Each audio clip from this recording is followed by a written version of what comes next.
All right, so thank you all for joining. This is one of our resource spotlights. So this year with Wayfinder Society, we're aiming to do a spotlight on our different resources for educators each month so that you all get a bit more familiar with them and hear from us directly how we envision them being used in the classroom. And it also gives us all an opportunity to ask questions and then share ideas as well about how you might incorporate it into your lessons, depending on what you're teaching, what grade you are, etc. So we actually just sent out our round of synthetic sand kits for this year. We've already distributed over 100 of them across the US, so that's really exciting. And we had a lot of interest. So this is one of our newer kits. We developed it last year. And we're really excited about how much interest there is for it. So without further ado, let's get into it. I also want to just say that I have or I should introduce ourselves. So my name is Annika Ballant. I'm the education director at Algalita.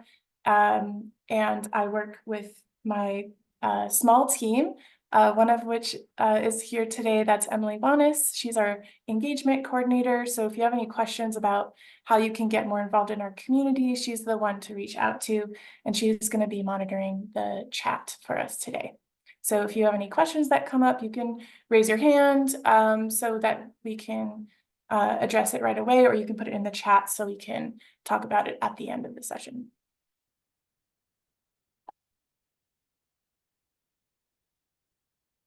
A little bit more about Algalita if you're unfamiliar or just starting to get to know us. We're a nonprofit that was founded back in 1994. And we have about 3 decades of working towards a world where plastic pollution is unthinkable. Our founder, Captain Moore, is well known in the plastic pollution movement for raising the awareness around this issue and really getting so many people, so many organizations to start investigating it more and to really care about and take action on this issue.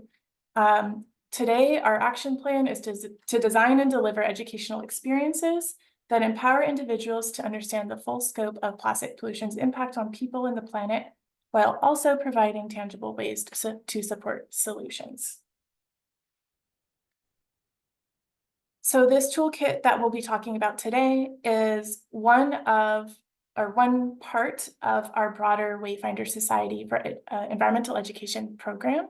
This program is completely powered by Algalita, and it's our online and global educator resource and support program. So we have all sorts of different classroom resources and different ways that we support educators, including mini grants for educators, news articles that spotlight educators in our community, and more.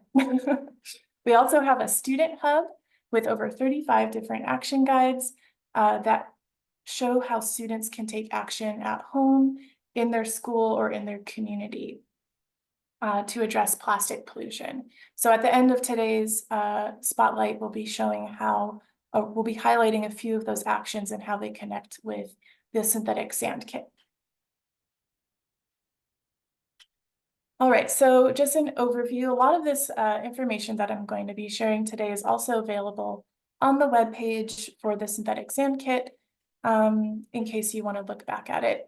Also, we'll be sharing this presentation and the recording so that you can review it again on your own time, click on the different links that connect to some of the other lessons that are related to this kit, and just dig in on your own time. So the objective of the synthetic sand kit from a teaching perspective is to investigate beach sand and identify synthetic and natural materials. It's also to measure plastic pollution levels on a beach and describe human impacts on coastal ecosystem health.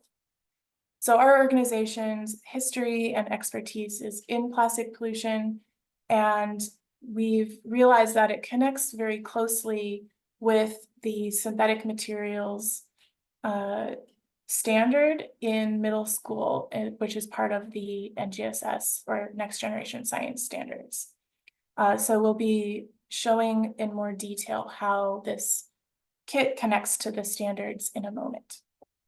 The kit can be used flexibly and adapted for different grades, which I'll talk more about in a moment.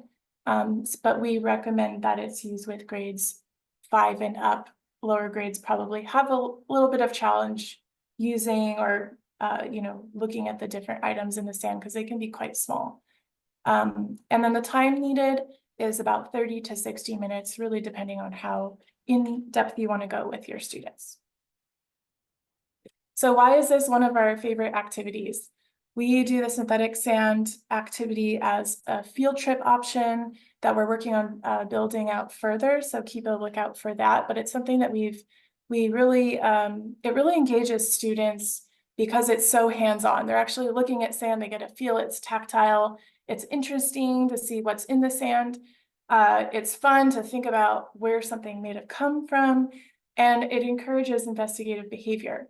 It's also really open-ended, so you can take the conversation in many different directions.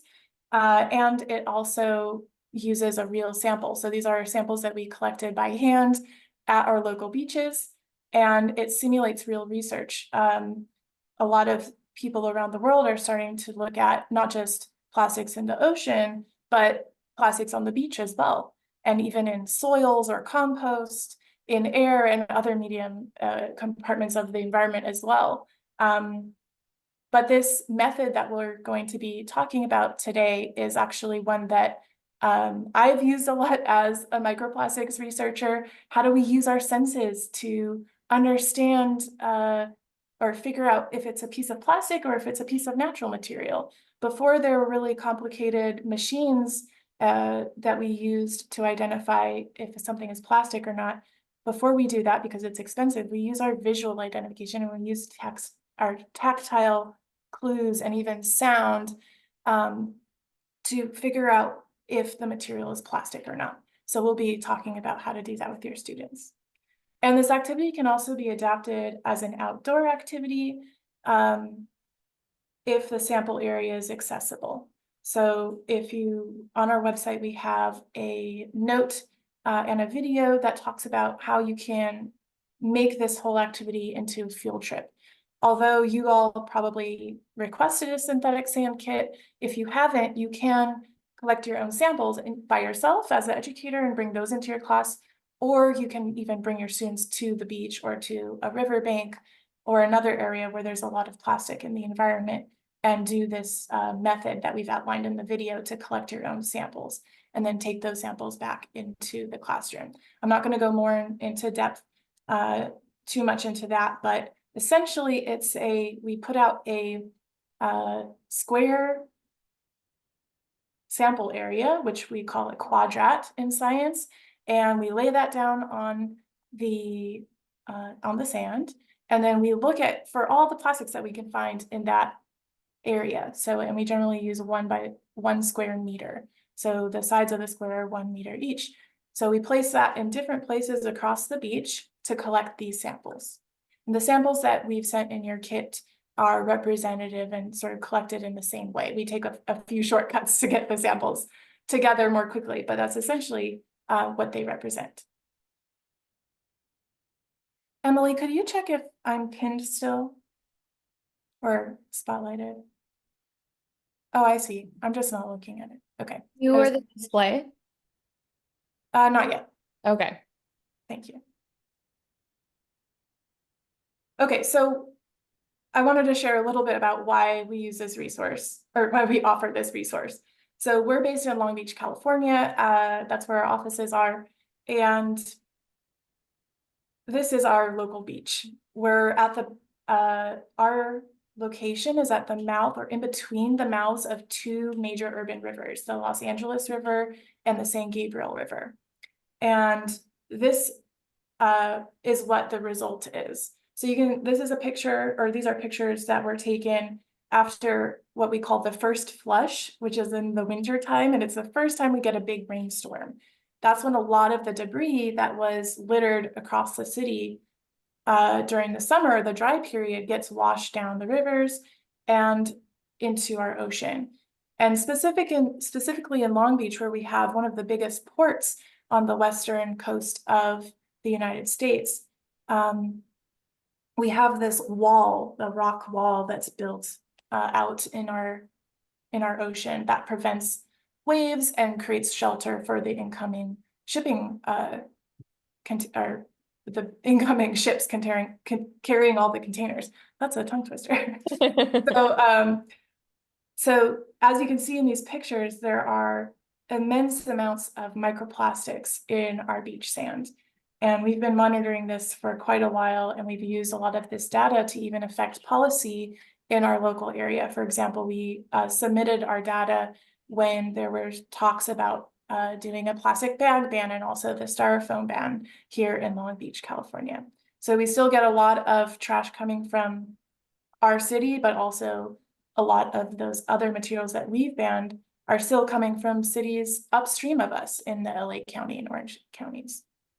So that's a little bit of background about why we offer this resource and why we think it's so important to share this with students across the US, whether they live close to the ocean or not. And pretty much anywhere that, anywhere that you live is connected to the ocean by your nearby stream, which connects to a river, which drains to either a lake or the ocean.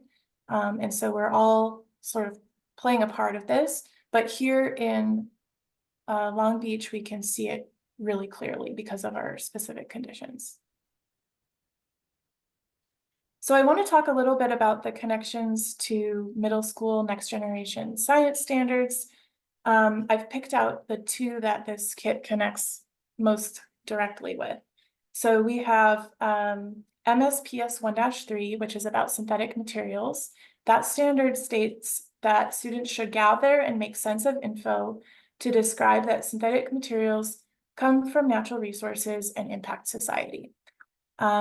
And so this kit really kind of gets to the core of that. This discussion of what is a synthetic material can be talked about really tangibly with the toolkit, because through the activities, students are tasked with identifying whether a material is synthetic or natural based on how it feels and looks. And together with some of our other resources, you can have a really great discussion about how do we define what a synthetic material is and what a natural material is.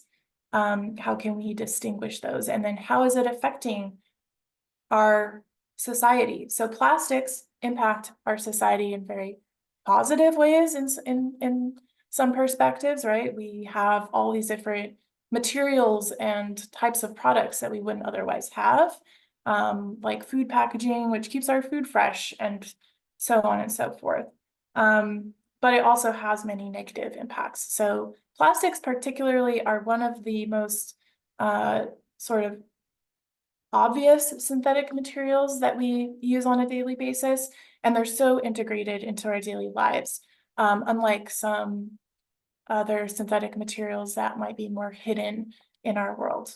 And so we find that it's a really great tangible way to connect to this standard. We do have a standard alignment guide for this standard where we talk about a few of our lessons and how you could use them together to really get to the core of this standard. And I'll talk more about that at the end of the presentation, but I did want to mention that you could use this toolkit together with two of our other resources as sources of evidence that students can use to gather and make sense of info to describe synthetic materials. So, and that they come from natural resources and impact society. So we think that this is one of the one really great connection for this standard. The second is a human impact on the environment standard, which is NGSS 3-3, which states that students should apply scientific principles to design a method for monitoring and minimizing a human impact on the environment. So in the standard, students could take this kit and they could either use the monitoring method as we've sort of laid out and guided students through in the activity, or you could even have them sort of come up with that on their own, guide them through that process, and even take them to the beach, or then have them analyze the sample a bit more open-endedly. And this you could connect with some of our other resources, for example, the campus cleanup lesson, which would show, which would be a lesson where students can figure out how they're going to reduce the amount of plastics that they're emitting into the environment. So again, this is really tangible and really hands-on and connected to their daily lives. All right, so what's in the kit? I have my display camera here. So when you open it up, we've got a little. Hey, Annika, Yes. if you wanted to unshare your screen so we can pin the display camera, Thank you. you're welcome. Actually, let's do that in a moment. I think having the information big is going to be more important for now. Okay, perfect. Remind me again when we dig out the sample. No problem. Thanks. Okay, so you'll see this information card, which is all about Wayfinder Society, and this is something that you could share with another teacher or use to maybe explore some of the other resources that we have on Wayfinder Society. And then we've got 4 samples. I've already taken one out, which are these here. And each one is pretty similar, but obviously unique, and has sand as well as microplastics and plastic pollution inside of it. And then if you requested it, we also have these magnifiers, which students can use to take a closer look at what they're seeing in the sand. We also have 4 copies of this About the Sand sample, which you can place together with the sample at the student table for them to learn more about the sample, how it was collected, and where it is from, so that they can get a better sense of the watershed that it's connected to, why we have so much plastic pollution in this location. And then we also have a copy of some of the handouts, which are also all available on the website. So we have this Educator guide, which you can also make copies of in print for your students if you want them to read more about the background information that we've provided here, or you could use that on your own. And then we also have the sorting sheet, which looks like this. Flip it. And the sensory identification clues sheet. So we'll talk more about those in a moment, and I'll have those up on my screen. So the only things that you'll need to supply on your own with this kit are a paper plate for each group,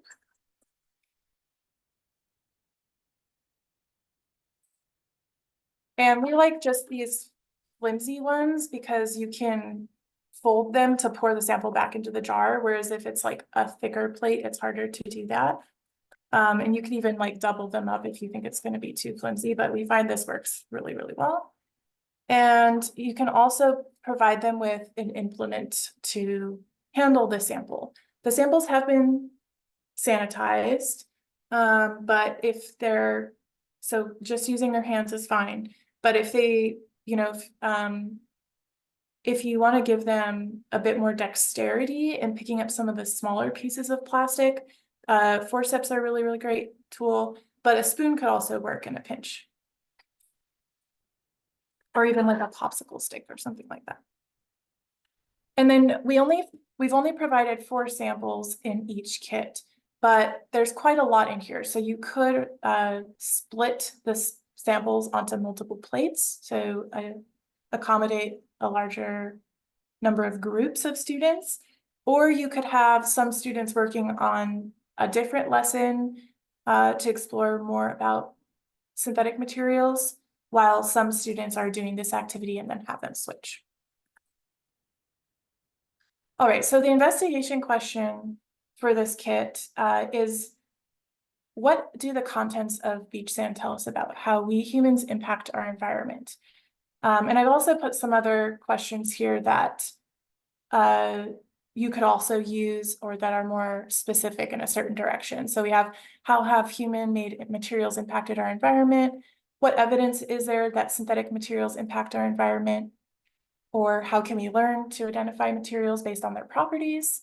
Which is really closely related to one of the, I believe, 5th grade NGSS standards. Or you could have them ask, what kinds of synthetic materials are found in beach sand? So these can all sort of be adapted, or you can choose an investigation question that fits more closely into your curriculum that you're teaching. And I did want to talk a little bit about what the difference between synthetic and natural materials are, because this isn't a super straightforward thing. So you could have there's all sorts of materials that are used by humans, everything from paper to glass to different metals like aluminum and steel, to plastics. And determining whether some of these are synthetic or natural can be sort of tricky. And then there's all sorts of more complicated synthetic materials like medicines and fertilizers and different special molecules and compounds and metals. So there's a lot more to discuss here. But generally, natural materials are naturally occurring on Earth. There are things like elements or minerals or compounds or polymers that are found in nature, and they are produced by organisms or by Earth processes. Whereas synthetic materials are specifically made by humans by chemically altering natural materials. So with plastics specifically, plastics are made from fossil fuels. And once fossil fuels are extracted, particularly natural gas, they are chemically altered in big factories to produce plastics. And that's a whole long process. And we have a lesson that I've linked later in the presentation that will help students understand that process in more depth if you wanted to go into it. Okay, so how to conduct the investigation. You should begin by reviewing the handouts, which we're doing today together. And these handouts are editable. So when, so I'm going to pull up the website so you can see where those handouts live. So this is the webpage where you requested a synthetic sand kit if you've done so already. If you haven't, you can click the button here. And here you'll see all of the different handouts that you can edit. So for example, you can't edit these PDFs, but you can edit the 2 Google Sheets. So if you go and if you want to edit the data sheet, you can click on that link and it will open up this Google Doc.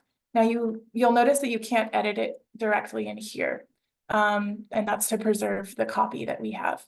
But you can make a copy for your own or download it, and then you can edit that version. And so you don't need to request edit access. We're not going to give it to you. You'll just make a copy or download. And then once you've done that, you can change this document however you'd like. So you'll see here in the data sheet, we've reviewed sort of what the objectives and overview of the kit are. And then we've included a data table, which has just a couple boxes just to keep it very simple, but you could make this more complex if you wanted to. So we have the material type, natural, synthetic, total, and the number of pieces in the sample, and then the percent of total if you want to calculate what percentage of what we found in the sand is natural, what percentage that we found is synthetic. And then you can have students visualize their data in a graph or a chart here below. We've also added several questions as follow-up to help students sort of think about what they did in the sorting activity. and you can edit these as you'd like as well. Maybe remove some, add some, change them to better match what you're trying to teach. Okay, so I'll go back to the presentation here. Okay.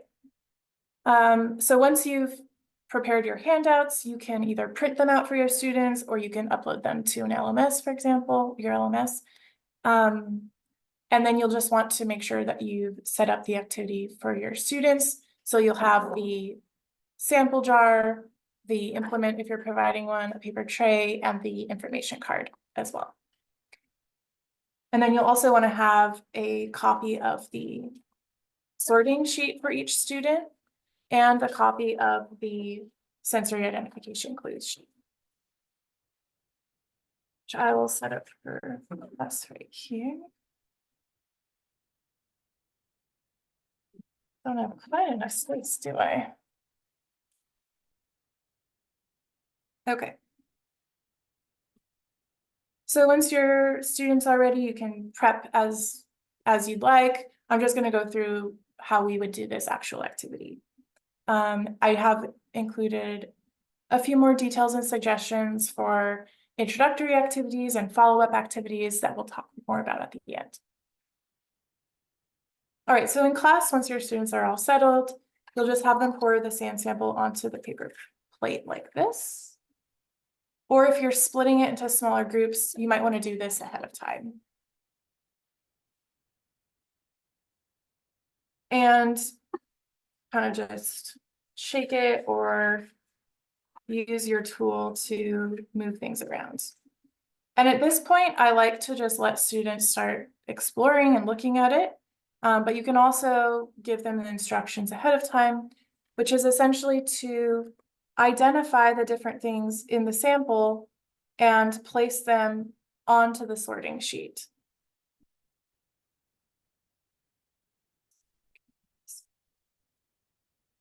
So here I found, ooh, this is gonna be tricky, a little shell. And at this point, I should probably stop sharing it. Okay, is that better? Yeah. Okay, so I just pulled out a shell from my sample. And so what do you guys think? Would this be a natural item or a synthetic item? And how would we tell? Does anyone want to chime in?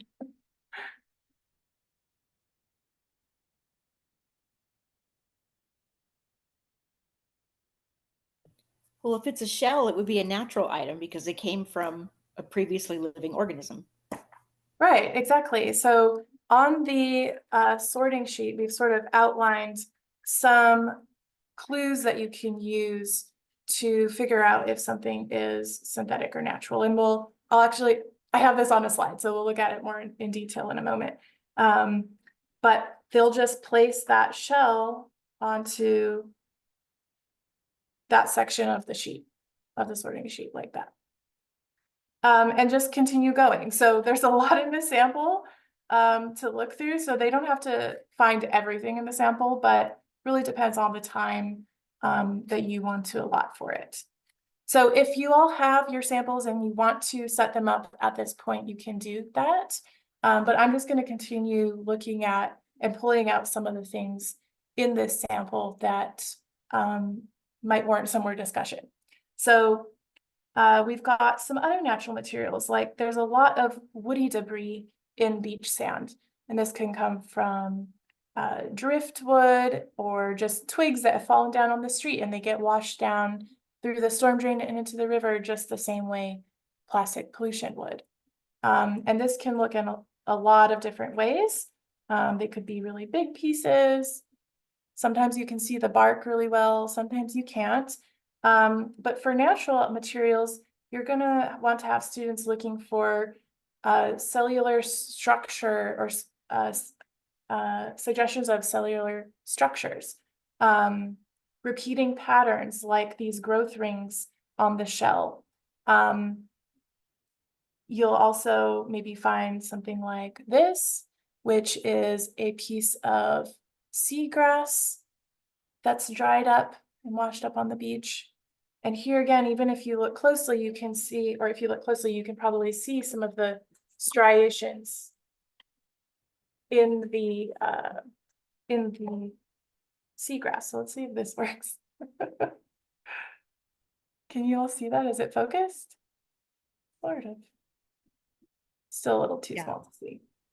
It's visible though. All right.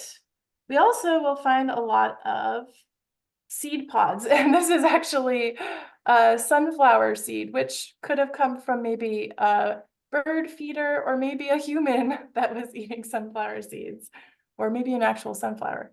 Who knows? Let's see, what else do we find in here? So lots of little pieces of woody debris, twigs. And then let's see if there's anything else. They might find some feathers. There might be some other little seed pods. So I think this is a seed pod. We find a lot of these in our samples. So we must have a lot of the tree that this comes from, or the plant that this comes from, which I still haven't identified. But one of the things that you can do to sort of test that is you can try to squish it with your fingers. Plastic is generally not squishable. It's not gonna crack and break too much depending on what kind it is. But you could even like open it up and see, oh, look, there's like these different layers inside. And you can have students investigate the specific things in the sample even in more detail by just playing with them and feeling them. We also have larger pieces of rock. But for this activity, we suggest to keep anything that is a sand grain or a rock on the plate, since it's not made by organisms. But again, this is kind of where the definition of synthetic and natural really depends on how you've defined it with your class, and it can get pretty, you can get pretty in the weeds with it. All right, so then we can look at some of the plastic items and other synthetic materials that we might find. So here I found a blue piece of plastic. It has some words on it. It says sunshine and some, it looks like Chinese characters. I don't know if you guys can see that. There you go. So this is an example of a piece that has some clues as to where it might have come from. Some of the plastics on our beaches could have washed up from after traveling all the way across the Pacific Ocean from China. It also could have come from a product that was shipped here on a shipping container, for example. So you can talk about the sources of plastic and sort of the journeys that they've been on to end up at the beach. Most of the plastic that we find in the beach sand is not usually waste from beachgoers. It's usually washed up from the ocean onto the sand from the waves, where it beforehand had gotten into the ocean by traveling through our watersheds from the point that it was littered. So this pathway of how plastics move around our planet is really, really fascinating. And sometimes you can use clues or what the item is to identify that. But sometimes you really can't. And another interesting thing is that you can't usually tell the age of a piece of plastic very well, because there's no way to to measure the age of this piece of styrofoam, for example. So here we have a piece of styrofoam, and it doesn't have these bubbles as you would expect, but it's sort of like a striated foam, and it's quite squishy. So you want to have your students sort of using their tactile senses as well to determine what something is. And it's actually surprising how much you can feel in a pair of tweezers in terms of how hard or flexible something is. If it's squishy or not, you can usually sense that through the tool, which is really interesting. Or you could just have them use your hands and squish, press, bend, and feel what the item is. You can also have them scratch it to sort of see what the surface texture feels like. You can also flick it and listen to it. Can you hear that? And these are all different cues and sensory clues that we can use to identify if something is plastic or not, which for some items is very obvious. Like here we have a piece of a water bottle wrapper. This is the thin film that goes around the water bottle. And it's very thin and flexible, so we call this a flexible film. And you can sort of hear the crinkly sound that it makes.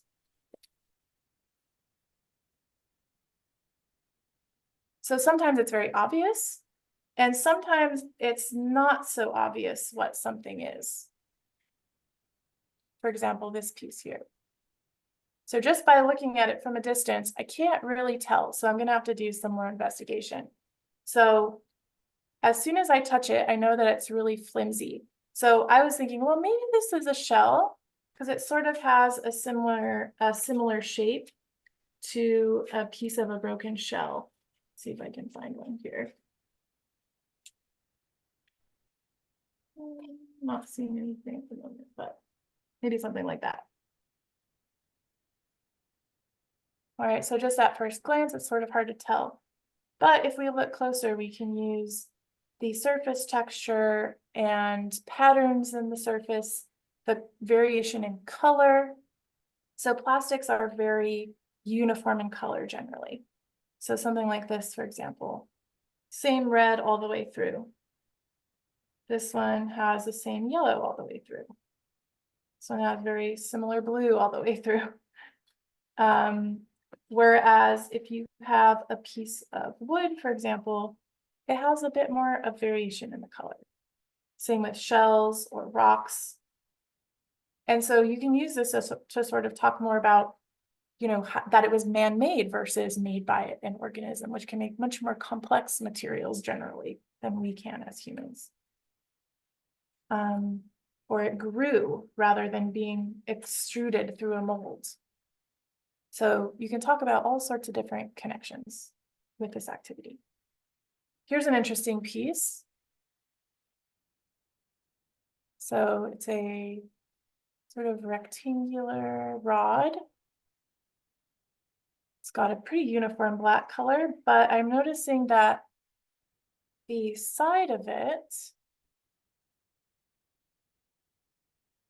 looks quite different from the top. So it's got like if I look really closely, it's got sort of these cells of these bubbles. Let's see if where did I put this?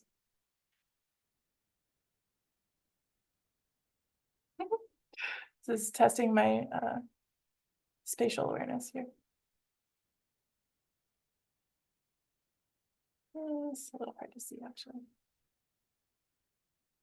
But this is a piece of foam. It looks like it was cut out of a bigger mat of foam maybe, but not really sure what item this might have come from. It's really hard to tell.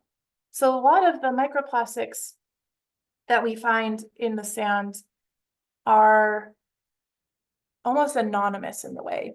They can't really be traced back to a user or a specific brand, but you can usually tell what type of product they might have come from, or what type of category of product. So this is another example of a piece of styrofoam.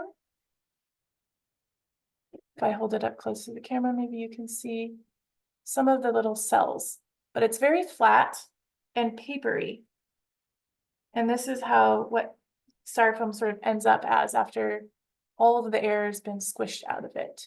Just becomes like this thin paper film, but you can still see the little the little bubbles that make it up. All right, so I'm not seeing any in this sample, but you could also find other man-made materials that aren't plastic. For example, glass, which we generally try to keep out of the samples for safety reasons, as well as some pieces of metal. So you might find a bottle cap from a soda, like an old-fashioned soda bottle, or a pull tab You might even find like a really old-fashioned kind that we don't use anymore. Screws, aluminum foil.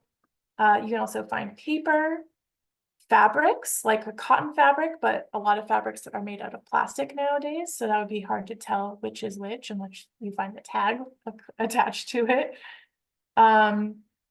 And so there's all these man-made materials, some of which are synthetic, but some of which are not. So you could argue that paper is not a synthetic material because it's not altered chemically by humans. It's just altered mechanically by pulping it, essentially. So you can really get in deep into how products are made with this activity. You can talk about the connections to our watersheds, talk more about chemistry, how plastics are made. You can go any direction you want with it. We also have something in the sample, all of the samples that looks like this. So do you guys think this is a rock or something else? And you might have seen them before, especially if you're familiar with our work or with plastic pollution. Here's another one. If I can find one that looks a little different.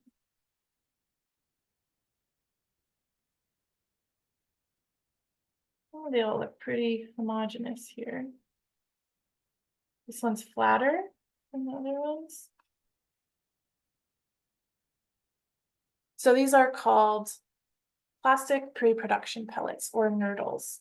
And they are small beads of plastic that are the first form that plastic gets made into before being molded into an item like a water bottle, for example. And these are spilled during transportation, often by companies that produce them, which are plastic production companies, aka fossil fuel companies. And they get spilled during shipping across the ocean, on trucks, or on railroads even. Or they could be spilled in the factory floor and washed down the storm drain. So there is legislation in California that prohibits these from being spilled. However, the regulation of that legislation is not very effective. And so it's very tricky to sort of hold companies accountable, preventing them from spilling these. But also a lot of other states in the US and also countries around the world don't have any regulation around spilling them. Okay, so I'm going to go back to, I'll open it up for questions for a moment. Are there any questions that came up? Did anyone look at their own sample?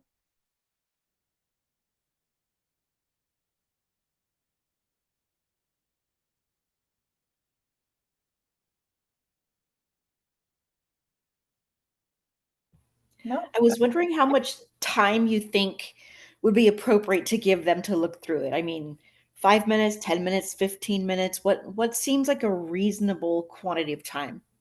I generally do this activity for about 10 to 20 minutes. But some students will do this all day if that's their personality type. And others find it less engaging, but generally I've had students, they keep playing with it as long as it's out. Because it's just so interesting to look at all the different little things in there. But generally I would say 10 to 20 minutes, depending on what works for your class. Does that make sense to you? Yeah, definitely. Okay. And would it make sense maybe to go, since we're not near the beach, maybe we go to a park or something like that and get samples from the sandboxes or the dirt there and have them kind of do the same thing? You probably could, yes. You could collect your own sample, compare and contrast, for example, yours versus what we found here. If you're able to do that, you could even, if you live close to a stream or a lake or a beach, which has a sandy shore, you could do the same activity, or if it's soily. But generally, if it's a rocky location, it's going to be really, you're not going to see this because it doesn't collect there. Got it. Okay, Yeah. thank you. That Mhm. helps. Mhm. Any other questions?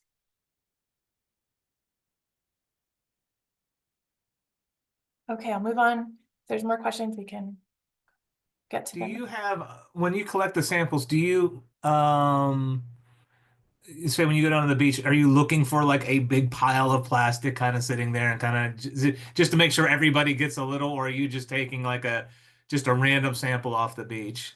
So it's not a random sample. We put these together so what we do is we do this field trip activity, and students that collect these plastics in the same process, they bring them back to our classroom, and then we use them to make these kits.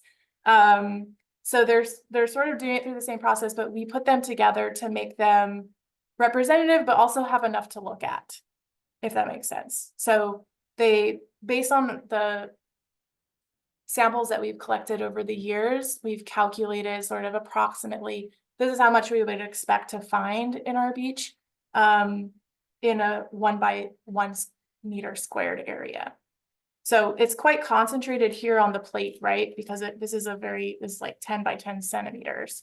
Whereas the samples, this actually represents a much bigger area of sand. But it is artificial because we've put like, okay, there's about this many fragments, there's about this many pellets, about this much foam. But this is quite representative of what we would find in our local beaches here.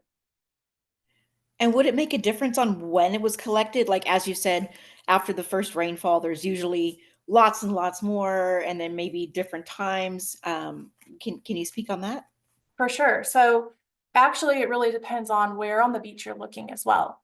And it depends on time. So, but a lot of plastics that are found on the beach, they are accumulating there in the same way that they're accumulating in the ocean. And that's because every time you have a high tide, there are more plastics sort of deposited on the beach with each wave.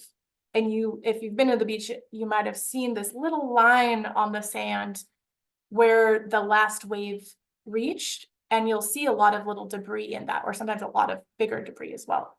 And when there are really high tides, it washes all of the plastic that was in the sand up to that point on the beach. So it starts to accumulate more and more and more. And there could be events where a lot of it gets washed back out to sea, but generally it just gets added on and added on and added on. And so what we're seeing in here, some of these plastics could be 50 years old. We found a chip bag from 1970 in the sand in 2018, and it was quite intact. And we could even read the date on it and everything. So wow, that's crazy. Yeah, and so it really depends on time, on a lot of different factors. So for example, our beach is groomed by the city, where after major rains, they come and they take a big rake and they rake it across the beach in an effort to sort of clean up the bigger woody debris and bigger pieces of trash. But they don't collect the microplastics, but it does sort of move them around or bury them a bit.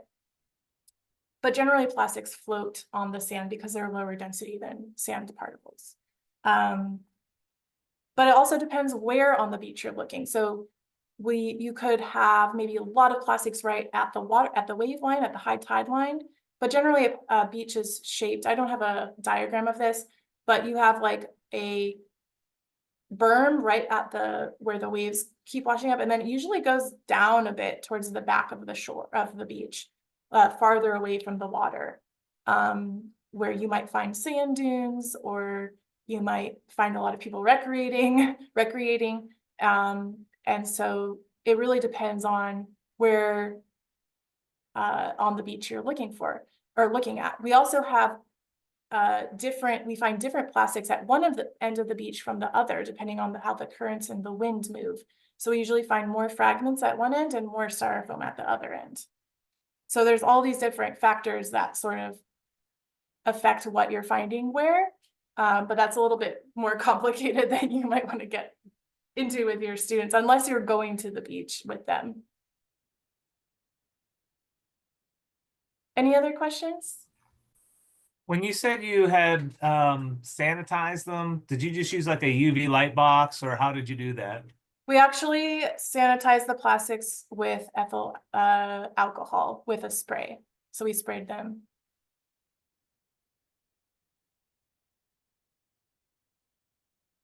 Any other questions? Also, a lot of the plastics on the beach are kind of sanitized by the sun for a very long time. But yeah, it's, of course, you can't guarantee that they're going to be sterile from that. But we have sort of made sure that we don't find hazardous items in the samples. If you want to double check again, you can do that. For example, if you want to remove cigarette butts, we try to remove all of that kind of stuff. Any kind of rusty nails or metals or glass, we try to remove as well.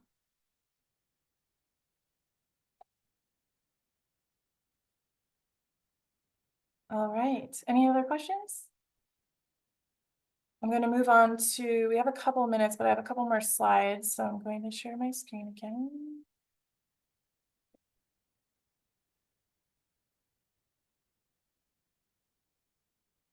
All right.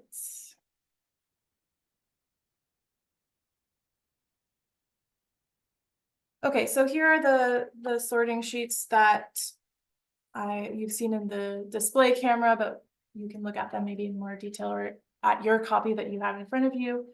And I've talked about most of this, but maybe some of the things I haven't talked about are sort of these looking for rough surfaces with tiny wisps. So as plastic gets ground up by generally abrasion with the sand or with the street as it's making its way from where it was released into the environment to the beach, it will get these sort of, the surface might get roughed up.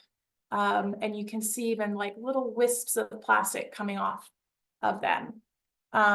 You might also see sort of scratches in the surface, which you wouldn't necessarily see in a shell, for example, or on a piece of glass, because glass is really hard. Plastic is quite soft material, but you can have really soft, squishy pieces like foams, and you can have harder, more rigid pieces. And also the sunlight is what makes plastic degrade. So it doesn't biodegrade, but it does photodegrade. And that's why we find these little microplastics.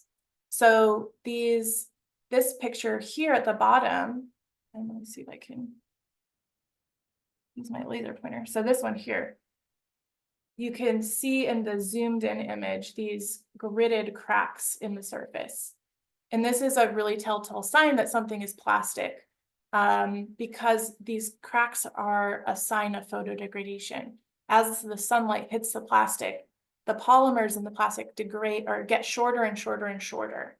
And so these cracks form in the plastic, and it gets very brittle and powdery as well. And really old pieces of plastic, like even this thick piece here, you can just crack in half with your hands. When before, when it was a fresh piece of plastic and it was, wasn't photodegraded at all, it would be very hard to break it. It would be maybe a little bit springy, but it wouldn't be brittle. So here you can see the powdery surface as well. Here you can see some of this gridded sign of photodegradation. You can also use your sense of sound by tapping the plastic, scratching it, and feeling and listening to that sound. So for example, a shell will give you sort of this nails on a chalkboard feeling when you scratch it, whereas plastic is usually quite smooth, or at least it doesn't give you that nails on a chalkboard feeling. You could test if it's bendy. Shells don't bend.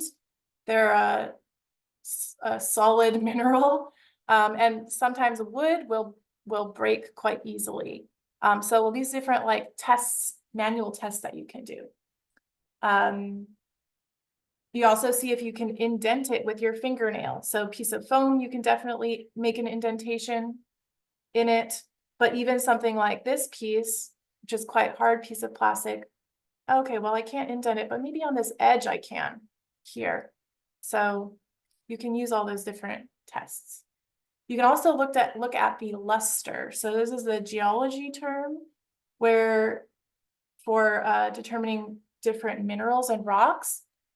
So this rock, you can see there are these very shiny specks of a certain mineral in there, whereas plastics have a more dull luster to them. The way the light reflects off of it is what luster refers to. And generally humans are really good at deciphering what a material is just by looking at it. I read a really fascinating article on that the other day. But sometimes it does take a lot more to tell what it is. And sometimes you can't even tell what something is without doing a chemical analysis on it, which is something that our scientists at our sister nonprofit do. So this is an interesting piece. I hadn't picked it up yet. And I noticed when I'm stretching it, it feels kind of like paper. So I was like, oh, well, can I tear it? Like I could normally tear paper, but I can't tear this at all. Not in this direction, just a little bit. But it feels very plasticky and it's almost elastic. I can almost stretch it. So that's a really interesting material. I don't know what this is, but I would say it's probably a synthetic material. Some sort of plasticized paper. All right, here's a close-up of the sorting sheet, but I think I went through pretty much everything that's on here, except for the synthetic materials oval has this grid on it, and this grid is about 5 millimeters in size.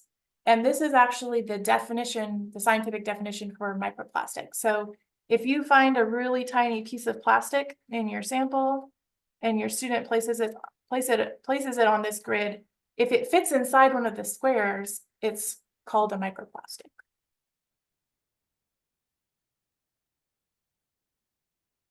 All right, we already went over this, but here are more details, and here are some more other types of pellets or nurdles.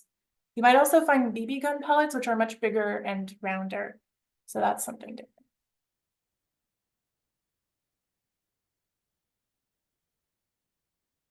Here's a couple more images about how these resin pellets are used to, so they're put through this machine, which is called an extruder, and you get a plastic bottle on the other end.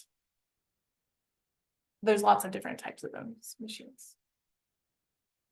All right, so there's also an extension activity. We don't have time to go through that today, but it's a worksheet that guides students on the process of calculating an estimate of the total pollution levels on the beach. So we made this an extension activity because it's a bit more involved. You have to have the students sort of count all the plastics in the sample, and then they're using that to extrapolate that data into how much they would expect to find across the whole beach based on how big their sample is and the other data that's included in that, that's provided in the activity as well.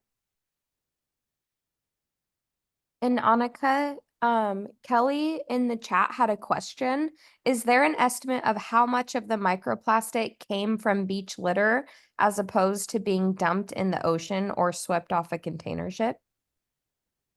So that's really something that we can't tell by looking at the different items.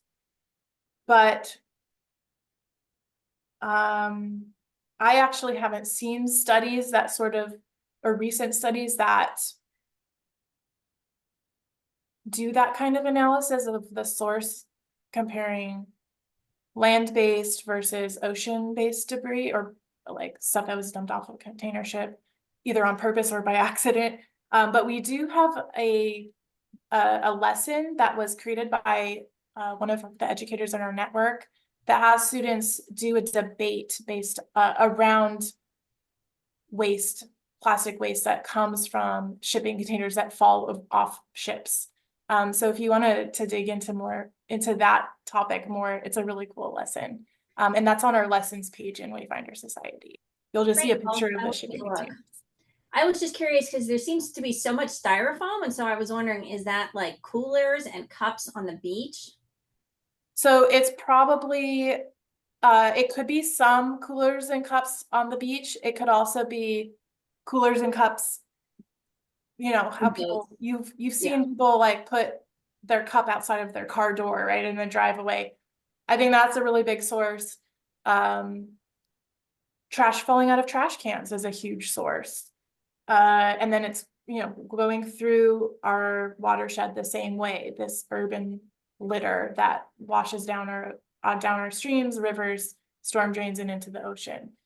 So depending, it's pretty much impossible to tell if this came from somebody who's at the beach, or it came from very far inland, or if it came from a ship. Yeah, it's really, can't really tell. Thanks. Unless you have clues from like on the actual product. For example, some pieces, they might have epibionts on them, which I haven't seen too much on this small scale. But for example, you might see a piece of styrofoam with a barnacle on it. And that would probably indicate that it spent a long time at sea. So maybe it came from the current all the way from Alaska down to to our shores here in Southern California, or maybe it traveled across from Asia, right? So it's really hard to tell, but you can sort of use these clues sometimes to decipher a bit more information about it. But it's kind of a fun detective thing. All right, I'm gonna go through the last slides here, and then just to be respectful of everyone's time, we're already 4 minutes over, so apologies about that, but I just have a couple more slides. So cleanup suggestions. So the kit is completely reusable. Reuse these samples, share them with other teachers. And to clean up, just simply have your students put these items back onto the plate, and then you can just put the jar on the paper like this, and then pour it back in. And so either you could do that, or you could have your students do that. I've already discussed that they've been sanitized. All right, so I have a couple slides about incorporating the kit into your synthetic materials unit. If this doesn't apply to you, feel free to hop off at this time. But if you want to stay around for questions or learn more about this, please stay on. So we have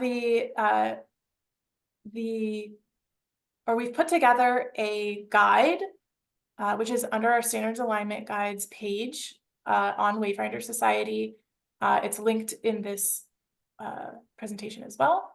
And these are our, this is our 5E model for the synthetic materials unit, which is a strategy that I've seen used for NGSS. And so the 5Es are engage, explore, extend, I have to see, what was it? Explore, explain, elaborate, and extend. And so our engage phase, we have 2 different hook video options. So this one here, Take a Swim in the Plastic Soup, is an immersive underwater video of ocean plastics. That's quite engaging, so you could start with that and then talk about, okay, a lot of these plastics are washing up on the shore. What are these materials? How are synthetic materials affecting our environment? But we also have a longer 6-minute introduction to plastic pollution video, which is this second link here. All right, so there's a lot on this slide, but I just wanted to show the wording of the standard again, and then which of our resources sort of connect to each part of that standard. So these 3 resources here, we've got Synthetic Sand Kit, the How and Where Are Plastics Made lesson, which we just did a resource spotlight on last month. So check out our events page to find the recording for that, as well as our plastic pollution sources and sinks activity, which has different image cards where students are talking about or asking questions about what they see in the card and how that connects to the sources and sinks of plastics in our environment. And so they could explore all 3 of these activities. For example, you could have 3 stations that you have students rotate through to find evidence, essentially gathering and make sense of info for the fact that synthetic materials come from natural resources and impact society. And then these other two lessons sort of dig in a bit more. So once they've done these exploratory activities, the synthetic or natural lesson is a scavenger hunt where students find items in the classroom and just to try to decide if they think it's synthetic or natural, and then build together to come up with a definition of what synthetic materials are. And then this problem with plastics activity has students discuss the benefits and consequences of plastics based on the evidence they've already gathered and learned in the videos and everything that you've gone through so far. And then the extend activities are our taking action guides on Wayfinder Society and the Student Hub. So we have a video that's all about how to use a Student Hub in your classroom. Students can sign up and create accounts and submit their work to us for recognition, but you can also use it without making any accounts. Just having students look at the guide and doing the activity by using the guide. So we have a few that connect to what we talked about today, including the campus cleanup lesson, which isn't an action guide, but I think it's a good taking action lesson as well. And then there's the brand audit and, oh, I'm losing my voice. The BFFP Act, which is a national policy that's being promoted to address plastic pollution from all different angles. And we also have a more tangible action, which is packing a litterless lunch. And so these are all links. You can go directly to the action and look at them more. So with that, thank you so much. Apologies for going over time. And if there's any other questions, I'm happy to answer them. Can you put a link to the PowerPoint or the slides that you just showed us so that we can click on the various links and easily access what we need? Will do. I can add it to the web page itself. So the synthetic sand page, but I'll also send it in an email along with the recording. Awesome. Thank you. I plan to use this in about a Great. month. Thank you. All right. We hope it goes well, and hopefully we can get some feedback from you about how it went. I'm happy to do that. Thank you. Awesome. Any other questions? Yes, hi, Anika. I have a question about the other kit that you have that you offer. That is a whole separate lesson. Can it be incorporated with this one as well? Or? Yeah, so we actually have 3 toolkits like this. We have the plastic ocean kit and a microfibers investigation kit as well. So the plastic ocean kit is our oldest resource. We've had it for over 10 years. And that one walks students through looking at plastics in the ocean and talks more about our gyres, like how the ocean is moving, why plastic accumulates in it. And they get to look at an actual sample of ocean plastics as well. Did you have a specific question about it, or just confirming No, that? I just wanted to know if that could be a standalone lesson as well. That does have to be part of this. Yeah, all of our resources are essentially standalone, but they can be used together as you want to sort of string them together in your class.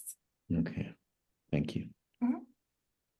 Which, Annika, would you say the best space on the website to kind of see how you could use different resources together? Would those be the standards guides? Yeah, that would be the standards alignment guides. We only have 3 of them at the moment, but it sort of could walk you through how we would envision using a series of our resources to teach a certain standard. But you could just use it for any purpose. Oh, and also at the bottom of each resource, we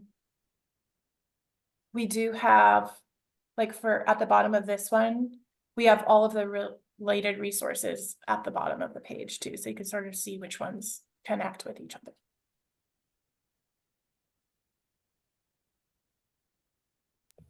Anything Thank you else? so much. It's been very, very helpful and useful. Thank you so much, Victoria. Likewise. Thank you very much, everyone. Thank you, Julio. All right, I'll let everyone get on with their evenings. Thank you. And looking forward to keeping in touch with everyone.